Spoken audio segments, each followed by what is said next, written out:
কেন প্রতি বছর ভগবান জগন্নাথ 15 দিনের জন্য অসুস্থ হন? একটা মান্যতা আছে যে ভগবান জগন্নাথের এক শুদ্ধ ভক্ত যার নাম মাধব দাস, সে তার স্ত্রীর দেহত্যাগের পরে পুরো জীবন ভগবানকে সমর্পিত করার সিদ্ধান্ত নেয়। ভগবান জগন্নাথ নিজের এই শুদ্ধ ভক্তকে দেখে অনেক খুশি হতেন, আর উনি অনেকবার মাধব দাসকে দর্শনও দিয়েছিলেন। কিন্তু একদিন মাধব দাসের অসুখ করে।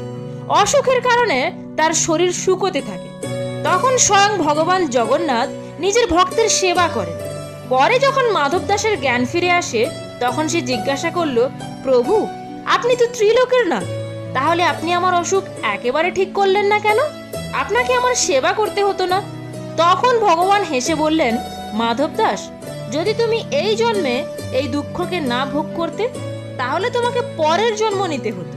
আর আমি এটা কখনোই চাই না। তোমার এখনো 15 দিন বেঁচে আছে, কিন্তু আমি তোমার বেঁচে থাকা কষ্ট আমার উপর নিয়ে নিলাম। আর এই কারণে ভগবান আজও ঠিক 15 দিনের জন্য অসুস্থ হন।